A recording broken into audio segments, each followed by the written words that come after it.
Bapak Ibu jamaah sekalian yang Allah muliakan, pada pagi hari ini kita akan mentadabburi Al-Quran surat Ar-Rum ayat 21, surat yang atau ayat yang sering kita dengar pada saat acara akad nikah, pernikahan. Ini ayat yang menjelaskan tentang kondisi keadaan rumah tangga, hubungan suami dan istri. Nah, para jemaah, belakangan ini barangkali kita terus harus menguatkan, menjaga hubungan kita dengan pasangan kita, menjaga keutuhan rumah tangga kita, mobil khusus ketika sedang ada masalah, ya, sedang diterpa musibah, masalah, kesusahan, kesulitan. Maka target syaitan yang utama dari setiap kondisi keadaan yang menimpa kita itu adalah merusak rumah tangga kita terlebih dahulu. Nah, bagaimana dalam ayat ini Allah Subhanahu wa taala menetapkan sendi-sendi, ya, apa yang harus dilakukan oleh pasangan suami istri harus diketahui agar pasangan rumah tangganya dapat utuh, selamat, ya. Jadi lebih titik tekannya adalah kepada sakinah, memahami sakinah dalam rumah tangga itu apakah bisa tidak kita rasakan meskipun sedang diguncang masalah antara kita dengan pasangan kita. Ya, sebagaimana pasti setiap kita ingin kita baik-baik saja, tidak ada masalah dengan pasangan hidup kita, rumah tangga itu berjalan. Tapi ada nggak rumah tangga yang nggak ada masalah? Nggak ada. Ya, kita ingin tidak ada masalah, ternyata perselisihan, salah paham, cekcok, ya, konflik dengan pasangan kita itu, nah, kita temukan, bahkan kadang muncul tiba-tiba tidak disengaja. Nah, dapatkah kita masih mendapatkan ketenangan, sakinah dalam rumah tangga kita meskipun kita dalam keadaan sedang ditimpa masalah? Allah Subhanahu wa taala mengingatkan dalam surat Ar-Rum ayat 21 ini. Bapak-bapak, pasangan keluarga yang anak muda ada masalahnya? Ada. Ya. Yang anak yang sudah tua ada masalahnya tidak? Sudah kakek-kakek, nenek-nenek. Ya, kirain masalah itu mungkin buat pengantin baru atau pasangan muda saja. Ternyata yang sudah tua pun masih ada masalah. Ya, cuma banyak yang mana masalahnya? Yang anak muda atau udah tua? Seharusnya yang anak muda. Kenapa? Karena yang sudah tua ini sudah berpengalaman, sudah makan asam garam kehidupan. Nah, Allah berfirman dalam ayat ini, A'udzubillahi minasyaitonirrajim, wa min ayatihi an khalaqa lakum min anfusikum azwaja litaskunu ilaiha. Dan di antara tanda-tanda kekuasaan Allah, Allah menciptakan pasangan buat kamu dari jenismu sendiri. Saya ulang bahasanya, pasangan buat kamu dari jenismu sendiri. Ya, an khalaqa lakum min anfusikum azwaja litaskunu ilaiha, agar kamu menjadi sakinah, kamu menjadi tenang, cenderung, condong, tentram kepada pasangan tersebut. Ya, wa ja'ala bainakum mawaddatan wa rahmah, dan Allah menjadikan di antara kamu itu ada mawaddah dan rahmah, cinta dan kasih sayang. Dan Allah tutup ayat ini, inna fi dzalika la ayatin liqaumin yatafakkarun, bahwa tanda-tanda kebesaran Allah dalam pasangan rumah tangga ini akan ditangkap bagi orang-orang yang menggunakan pikiran. Nah, para jemaah, yang pertama Allah Subhanahu wa taala mengingatkan kita untuk merenungi bahwa pasangan kita itu adalah min anfusikum. Apa itu maksudnya? Pasangan kita itu adalah berasal dari jenis kamu sendiri. Paham gak Pak bahasanya? Dari jenis kamu sendiri, paling yang kita tangkap adalah itu dari manusia. Ya kan? Kita kan jenisnya manusia. Istri kita adalah manusia, suami kita adalah manusia, min anfusikum. Kalau umpamanya dari jenismu sendiri dia diartikan adalah dari suku, kayaknya enggak, karena ada orang Betawi nikah sama orang Sunda nikah sama orang Padang, orang Padang nikah sama orang Batak dan lain sebagainya. Min anfusikum sini bukan dari jenismu, yakni maksudnya kabilah, suku, tapi anfusikum, dirimu sendiri. Di sini kita mengingatkan kita para jemaah, sebagaimana dahulu Allah menciptakan Hawa dari tulang rusuk Adam. Dan dalam hadis itu disebutkan ketika Adam sedang tidur, diambil terus tulang rusuknya dan diciptakanlah Hawa, pasangan, sebagai pasangan buat Nabi Adam. Maka sebenarnya suami istri yang Adam dan Hawa ini benar berasal dari jiwa yang satu. Min anfusikum, diambil dari dirimu sendiri, maka dari yang tadinya satu dipisahkan, itu jadi pasangan. Jadi para jemaah, kalau Nabi Adam dengan Hawa itu diciptakan min anfusikum, bentuknya adalah dia diciptakan dari tulang rusuk kita. Bagaimana dengan kita? Artinya Hawa aja itu adalah bagian yang tak terpisahkan dari Adam. Ya, bagaimana dengan istri kita? Apakah itu hanya berlaku untuk Nabi Adam saja? Kalau dari sisi mengambilnya dari tulang rusuk, iya mungkin dari itu hanya berlaku untuk Nabi Adam. Ya, tapi kalau kita sebagai anak cucu keturunannya, barangkali yang dimaksud min anfusikum di sini adalah kekuasaan Allah Subhanahu wa taala, yakni bahwa pasangan kita itu, istri ataupun suami kita itu adalah dari sekian banyak orang ya yang ada di sekeliling kita, Allah hadirkan dia ya untuk menjadi dari yang tadinya terpisah untuk menjadi satu. Ya, ini kelihatannya dalam tafsir Al-Imam Al-Qurtubi menyebutkan apa maksudnya itu min anfusikum untuk mendapatkan sakinah. Ternyata bahwa seseorang itu, seorang wanita ya, dia tidak akan bisa hamil, dia tidak akan bisa mengandung tanpa ada seorang laki-laki.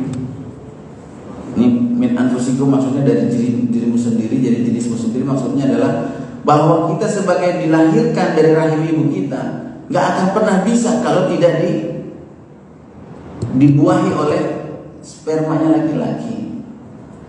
Ya, wadahnya ada, seorang wanita, rahimnya ada, ovumnya ada, tapi selama tidak dibuahi, maka ketika dibuahi ini ada menjadi bersatu, ya, bersatu kemudian lahir seorang anak. Maka lahir seorang anak itu adalah dari satu jenis, yaitu dari suami istri bapak ibu yang bersatu berkumpul dari sperma ovum, lalu kemudian lahir lagi seseorang. Lalu kemudian dia ini mendapatkan lagi pasangannya, dan seterusnya seperti itu hingga lahirlah kita. Itu min anfusikum, Allah memautkan, mengkaitkan antara seseorang dengan yang lainnya itu dari jenis diri kamu sendiri. Dan yang menjadi tanda-tanda kekuasaan Allahnya adalah memang kita berasal dari keluarga yang berbeda. Suami istri kita berasal dari keluarga yang berbeda, kita juga sama. Ya, tidak seperti Nabi Adam, dia Siti Hawa diambil dari tulang rusuknya. Tetapi Allah Subhanahu wa taala dengan maha adilnya mengatakan min anfusikum, dari jenismu sendiri, artinya pasangan kita itu adalah orang yang Allah pilih untuk menemani kita.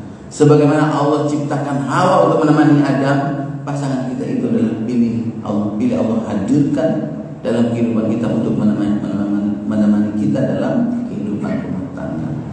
Dan itulah Allah Subhanahu wa taala ya menyebutnya sebagai azwajan, sebagai pasangan.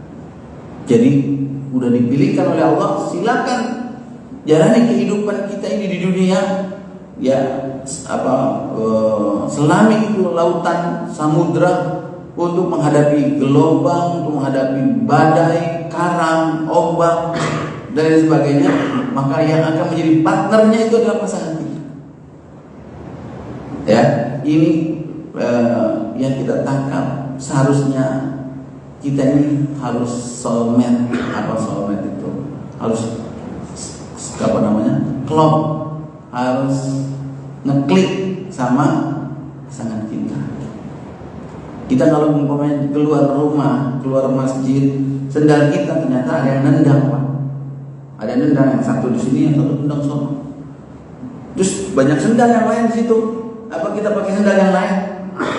Yang ada yang kiri doang, yang kanannya ditendang orang di sana. Kita cari yang kanan atau yang ada aja di situ. Ini pasangannya yang kanannya, mana dia sendal saya ya? Cari-cari. Bukan yang penting ada yang kanan juga, punya orang diambil juga. Karena jelek, karena kita nggak bisa, itu bukan pasangan. Begitu. Maka seseorang memiliki pasangan itu adalah anugerah dari Allah Subhanahu Wa Taala. Karena dia yang akan menemani dia untuk menghadapi menempuh kehidupan. Jadi kalau disia-siakan justru atau apa malah jadi musuhan, jadi sayang. Dia adalah anugerah yang disia-siakan. Seharusnya manfaatkan, gunakan sebaik-baiknya untuk apa? Untuk mencapai tujuan. Berikutnya para jemaah sekalian berbahagia.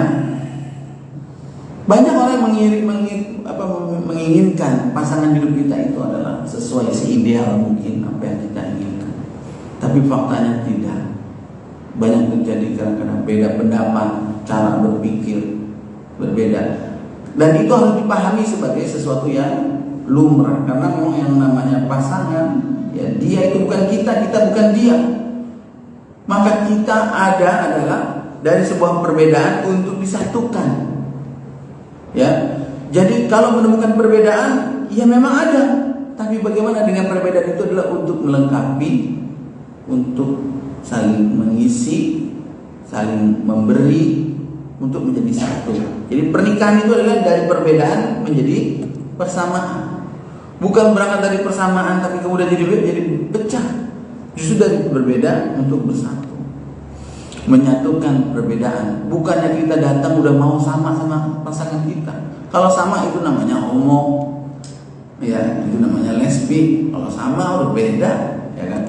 Kita laki-laki diciptakan oleh Allah Subhanahu Wa Taala dengan keunggulan kekuatannya, dengan kekuatan bumi.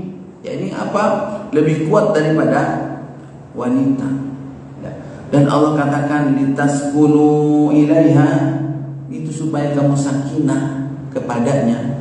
Itu diantara maknanya para jemaah sekalian adalah ketika seorang laki-laki ini secara penciptaan tubuhnya ini mengalami sebuah pergolakan, ya ini kekuatan buminya menjadi dominan karena dia makan, lalu kemudian secara penciptaan tubuh kita ini ada menghasilkan kekuatan yang dihasilkan dari unsur-unsur yang ada dalam diri seorang laki-laki, yaitu adalah nafsunya.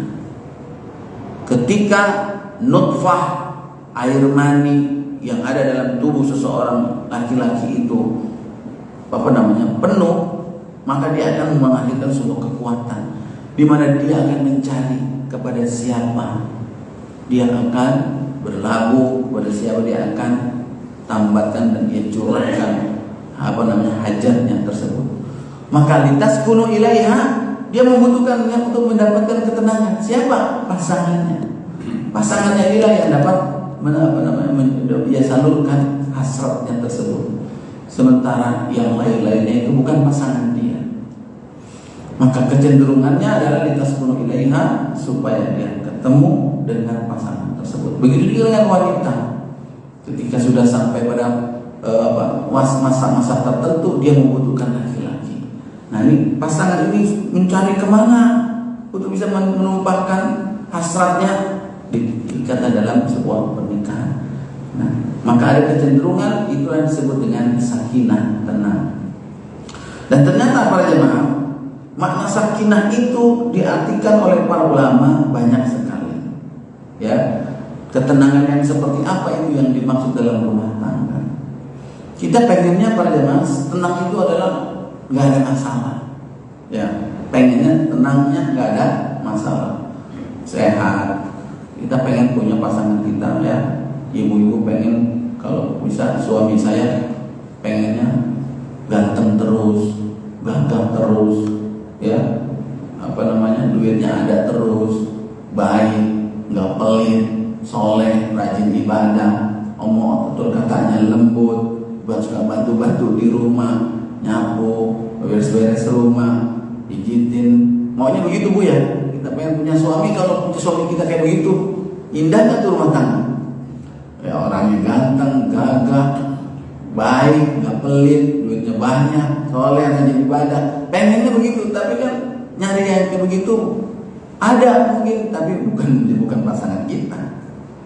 Nah, begitu juga dengan suami.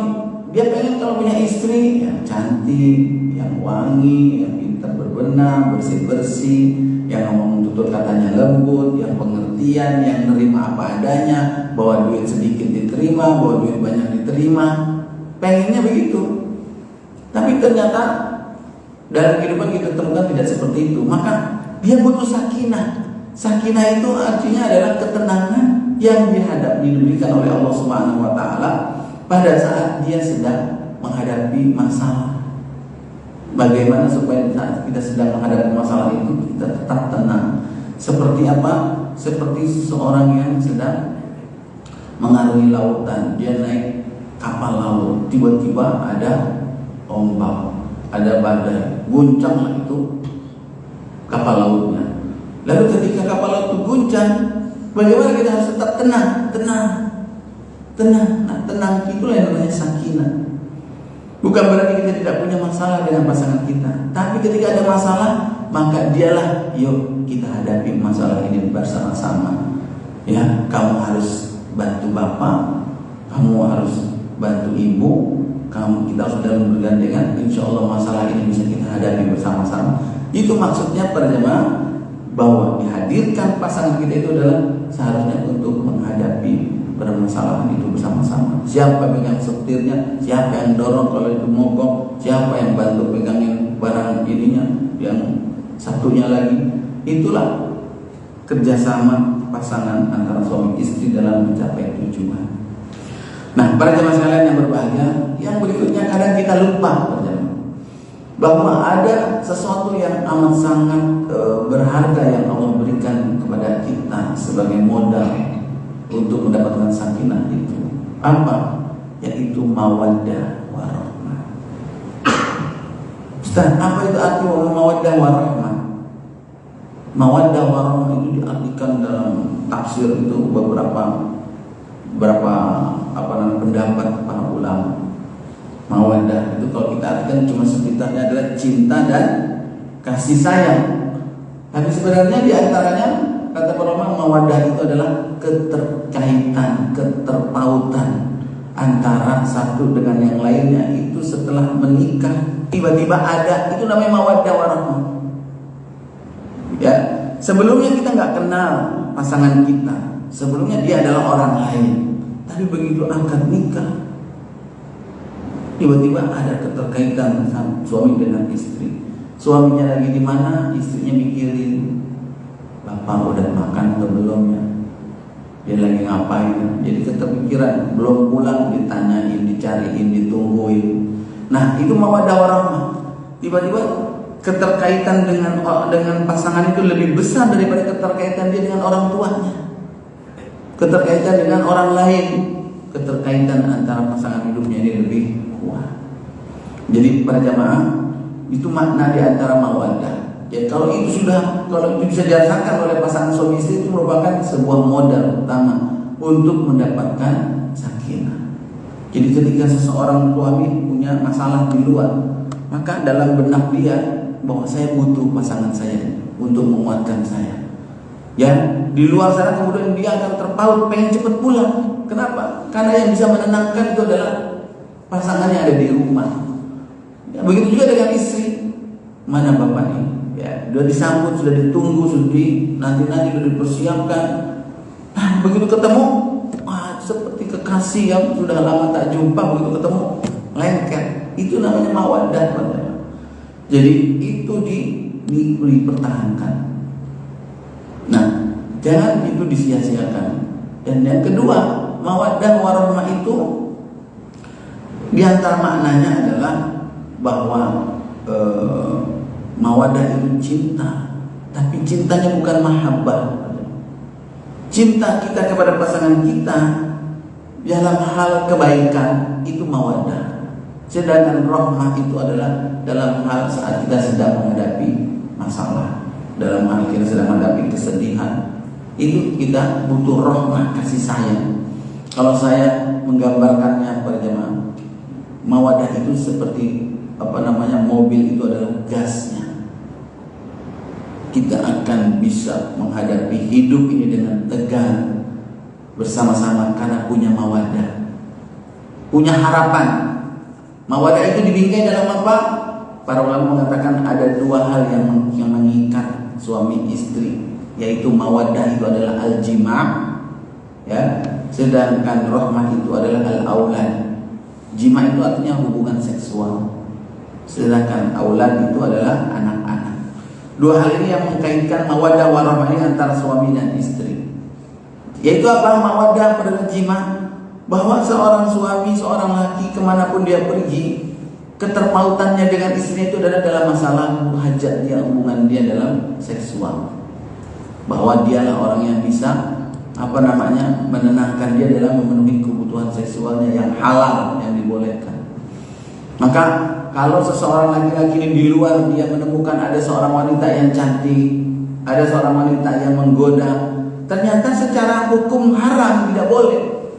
Itu ada yang cantik tapi itu istri orang, ada yang cantik itu anak orang, itu bukan pasangan halal kita. Maka itu yang membuat dia menunduk, karena saya akan menyalurkannya dengan yang halal saja. Siapa dia? Istri kita yang ada di rumah. Nah ini mawadah ini, ya, cinta yang mengkaitkan, yang memberikan ketenangan seseorang dalam hal al-jima', yaitu dalam hal menyalurkan nafsu seksualnya. Jadi para jamaah, Nabi dulu kalau di mana-mana, lagi kemana-mana di luar ada pusing, dia pulang dulu, dia tunaikan dulu itu hajatnya di rumah, tenang, setelah itu lanjutkan lagi aktivitasnya. Nah ini al-jima' lah yang menjadikan ketenangan itu kemudian didapatkan oleh masing-masing dari pasangan suami istri.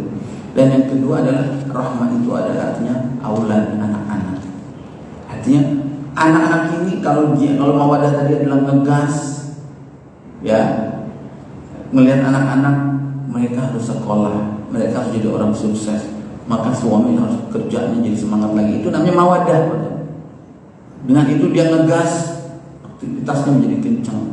Sedangkan rahmah ini adalah ngeremnya, safety-nya, pakai ada remnya, ada seatbeltnya, ya, untuk supaya bisa bertahan pada saat sedang ada gajrukan, saat sedang ada bahaya, itu safety-nya. Jadi kenceng doang, gas doang, nggak ada remnya, repot. Nah dia mawadah warahmah. Melihat anak-anak harus punya cita-cita, tapi kemudian ada hambatan, ada masalah, maka di situ ada rahmah. Rahmah inilah yang menjadikan penyeimbang antara mawadah warahmah. Ya, ketika suami pulang, ya, dalam keadaan bawa uang sedikit, ya, yang tidak cukup barangkali, maka itu yang harus diunsurkan adalah rahmahnya, bukan mawadah. Ya, mawadahnya adalah ketika sedang bawa uang banyak, mawadahnya digunakan uang ini untuk kebaikan rumah tangga, bukan untuk poya-poya, bukan untuk hal-hal yang dilarang, mubazir, hal yang berdosa. Maka hati-hati. Jadi saat sedang senang, saat sedang susah, mawadah warahmah itulah yang akan menjaga seseorang, hubungan suami istri ini untuk tetap sakinah. Ada yang pernah dengar curhatan begini, Ustaz, saya sebenarnya sudah tidak cinta lagi sama istri saya. Terus, tapi saya kasihan aja sama dia. Akhirnya saya masih bertahan karena saya kasihan. Emang kenapa? Habis istri saya cerewet banget. Istri saya pintar nyari duit, bagus dong. Maksudnya pintar nyari duit yang saya umpetin, nanti ketemu sama dia. Maksudnya apa? Boros. Saya dapat duit segini, mau shopping ini, beli itu, beli ini. Dia nggak tahu nyarinya, capek duit. akhirnya boros, kemudian nggak bisa ngurus anak dan lain sebagainya. Saya udah nggak suka sama istri saya. Apa saya masih bisa dapat sakinah nggak sih? Apa lebih baik saya ceraikan aja atau saya bertahan? Ternyata istrinya pun curhat. Ustaz, sebenarnya saya udah gak cinta lagi sama istri saya, sama suami saya. Kenapa? Orangnya pelit banget. Pulang nih, bawa duit, ya umpamanya dapat 100.000, yang dia tunjukin yang 30.000, yang 70.000 dia umpetin. Ya, saya cari-cari, ketemu. Begitu ketemu, wah diumpetin. Jangan-jangan buat siapa nih? Ada seseorang lain, tuh muncullah curiga. Jadi saya sebenarnya udah nggak cinta sama suami saya. Gimana Ustaz? Apa saya harus mengajukan gugatan cerai atau tidak? Mana ada lagi udah tukang marah, kasar, temperamen, emosi, malas lagi. Bangun tidur kesiangan, boro-boro bantuin ngurus anak. Bawa duit kurang, itu marah-marah mulu, makan mau enak terus lagi. Wah, pusing kan? Gimana? Bertahan atau tidak? Apa saya masih bisa merasakan sakinah atau tidak? Maka betapapun besarnya permasalahan itu, mawaddah warahmah ini menjadi modalnya untuk menyatukan, menyelesaikan masalah tersebut. Apa diantaranya? Ada yang mengartikan mawaddah itu adalah sejumlah sikap, perbuatan, perlakuan seseorang kepada orang lain yang diinginkan kebaikan, itu namanya mawaddah. Seperti umpamanya seorang ibu kepada anaknya. Ibu itu punya harapan kepada anaknya, mawaddah, cinta kepada anaknya. Dia punya harapan sehingga dia menemukan balasan yang tidak pantas dari anaknya, sang ibu akan sabar. Mawaddah itu umpamanya dapat makanan satu buat kamu saja, dia mengalah karena dia ingin kebaikan untuk orang yang dia cinta, itu namanya mawaddah. Nah, suami istri itu kadang-kadang harusnya begitu. Bapak bawa makanan udah buat anak-anak, buat istri saya. Istri malah nyuruhnya buat kamu aja. Nah, itu mawaddah. Potensi itu ada pada jemaah. Nah, terutama ketika sedang terjadi konflik, umpamanya suami marah kepada istri, marah sejadi-jadinya. Maka saat itu mawaddahnya istri kepada suami adalah bertahanlah, untuk diam, untuk sabar, untuk bersikap sebagaimana fungsinya peran sebagai istri untuk menenangkan. Bukan malah dibalas dengan marah lagi. Emang kamu saja bisa marah, saya juga bisa marah. Waduh, tuh kalau udah api ketemu api, itu nggak akan ada penyelesaiannya. Maka mawaddah itu adalah seseorang suami ketika melihat istrinya sedang marah-marah, dia diam. Saya itu seorang istri ketika suami sedang marah-marah, dia diam. Dia lakukan itu untuk apa? Itu sebagai bentuk mawaddah dia. Dan kata para ulama, itulah yang menyebabkan munculnya cinta. Itu bedanya mawaddah dengan mahabbah. Mahabbah itu adalah cinta karena nafsu. Tapi kalau mawaddah itu adalah punya cita-cita, punya harapan. Betapapun engkau marah, saya tidak ingin rumah tangga saya hancur. Maka ada yang mengalah, sang istri tetap melakukan tugasnya, melayani suami, ya. Maka dari situlah nanti lama-lama suami itu marahnya akan reda. Begitu dengan istri juga lama-lama akan reda, ya, tidak dibalas dengan semisalnya. Jadi para jamaah sekalian, kalau ini yang dilakukan, sesungguhnya masalah yang ada dalam rumah tangga itu bisa diselesaikan dengan baik, asalkan tidak harus dipakai mawaddah warahmah. Maka para jamaah sekalian, Allah katakan inna fi dzalika laayatil liqaumin yatafakkarun. Sesungguhnya ini hanya bisa digunakan, dirasakan, dia dijalani oleh orang-orang yang mau menggunakan pikiran. Maka jangan mengedepankan emosi, jangan mengedepankan perasaan, gunakanlah pikiran. Kapan kita harus bersabar, kapan apa harus kita lakukan, dan di sana kita akan menemukan bahwa meskipun pasangan hidup kita apa adanya seperti itu, dengan berpikir, ya ternyata ada banyak kebaikan saya bersama dia. Nah, Nabi SAW melaknat seorang laki-laki yang siang hari dia memukul istrinya seperti budaknya, dia tampar, dia tempeleng, dia tendang, dia caci maki, kalimatnya dia marah-marahi. Tapi begitu malam hari dia datangi, dia dekati. Siang hari seperti budak, malam hari dia nikmatin. Allah laknat ya laki-laki yang seperti itu. Kenapa? Para jemaah sekalian, dia tidak menggunakan pikirannya. Di siang hari dianggapnya istrinya itu adalah beban, ya, menjadi masalah. Dia lupa bahwa malam hari itu menjadi solusi buat dia.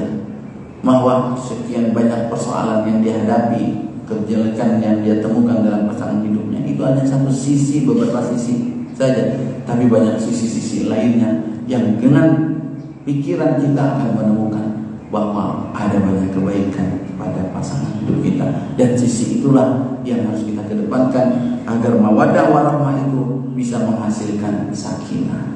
Mudah-mudahan Allah Subhanahu wa taala anugerahkan kepada kita sakinah dalam rumah tangga kita, rumah tangga anak-anak kita, cucu kita, saudara-saudara kita. Amin ya rabbal alamin. Demikian para jamaah barangkali yang bisa saya sampaikan.